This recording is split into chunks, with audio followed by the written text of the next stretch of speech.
ایک اللہ ہی ہے جس پر بھروسہ کرنے سے اندھیرے میں بھی راستہ نکل آتا ہے۔ کبھی کبھی اگر کوئی دعا قبول نہ ہو رہی ہو تو اس دعا کے مقدر کو خدا پر چھوڑ دینا چاہیے، کیونکہ وہی بہتر جانتا ہے کہ ہمارے لیے کیا اچھا ہے اور کیا برا۔ عبادت وہاں نہیں پہنچتی جہاں غم پہنچتا ہے۔ جو آنسو ہم بہاتے ہیں وہ ہمارے دلوں کے باغات کو پانی دیتے ہیں۔ اللہ جب کسی کی مدد کرنے پر آتا ہے تو لامعلوم سے کوئی ایسا سبب پیدا کر دیتا ہے اور نہ ہونے سے ہونا نکال دیتا ہے۔ جب بھی مانگو اللہ سے مانگو، کیونکہ بادشاہوں کو بھی اللہ پاک دیتا ہے۔ خدا کا خوف لازم کر، خدا کے سوا کسی سے نہ ڈر اور نہ ہی اس کے سوا کسی سے امید رکھ۔ اپنی تمام حاجتیں اللہ ہی کو سونپ اور اس کے سوا کسی پر بھروسہ نہ کر۔ جو مانگنا ہو اسی سے مانگ، اس کے سوا کسی کی مدد پر تکیہ نہ کر۔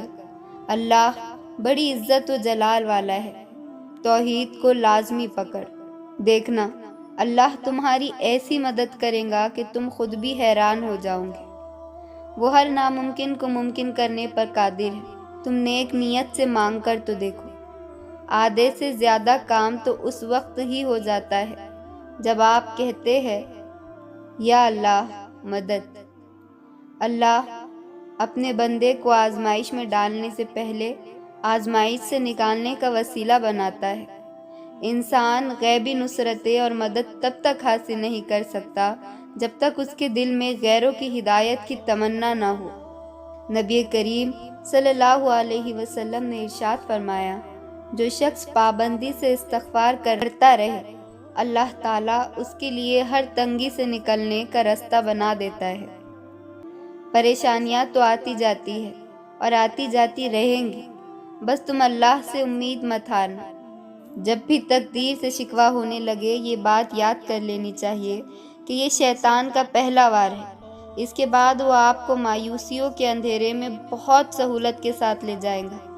اس لیے قسمت سے شکوہ نہ کرے اور امید کا دامن ہاتھ سے کبھی نہ چھوڑے اور اللہ کی ذات پر کامل یقین رکھے۔ وہ چاہے تو سب کر سکتا ہے۔ نا امید مت ہونا کبھی رب کی رحمت سے، وہ چاہے تو کھلا دیتا ہے پھول صحرا میں۔ جیسے توبہ قبول ہو جائے تو یاد گناہ بھی ختم ہو جاتا ہے، بالکل ویسے ہی جب اللہ کو تمہارا صبر کرنا پسند آ جاتا ہے تو وہ ہر اس یاد کو تمہارے دل سے نکال دیتا ہے جو تمہیں بے چین رکھتی ہے۔ وہ دل مطمئن کرنا خوب جانتا ہے۔ وہ پاک ذات ہم سے 70 ماؤں سے زیادہ پیار کرتی ہے۔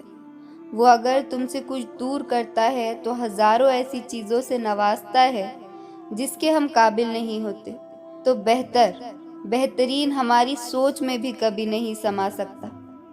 تو اگر تم اب بھی اذیت میں اور ماضی کو بھلا نہیں پا رہے ہو تو جان لو کہ ابھی آزمائش ختم نہیں ہوئی۔ امتحان تب مکمل ہوگا جب تم اپنی چاہ پر صبر کرنا اور اللہ کی چاہ پر شکر کرنا سیکھ جاؤ گے۔ میرے پیارے اللہ، کبھی کبھار میں نہیں جان پاتا کہ انہی مشکل حالات کے پیچھے کیا مصلحت چھپی ہے، لیکن مجھے آپ پر یقین ہے۔ میں جانتا ہوں کہ آپ مجھے وہ عطا کریں گے جو میرے لیے بے حد بہترین ہے۔ آپ مجھے وہاں سے عطا کریں گے جو میرے وہم و گمان میں بھی نہیں ہے۔ تم اپنے دکھ درد گنتے ہو لیکن نعمتیں نہیں دیکھتے۔ وہ چاہتا تو تمہیں اس دلدل میں گرنے دیتا جو تمہیں سونے کا کوئی کنواں لگ رہا تھا۔ وہ چاہتا تو تمہیں اسی طرح ذلت سے دوچار کرتا جو حد سے گزر جانے والوں کا وہ کرتا ہے۔ تمہیں اس نے دوسرا موقع دیا ہے، اس کا شکر ادا کرو۔ زندگی ہر ایک پر مہربان نہیں ہوتی۔ وقت گزرتا ہے اور گزرتا چلا جاتا ہے۔ آج جو غم یا تکلیف ہے کل اس کی جگہ خوشی لے لیں گے۔ غم کے بوجھ تلے خود کو نڈھال نہ کرے، ثابت قدم رہے۔ اللہ آسانیاں پیدا کرے گا انشاءاللہ۔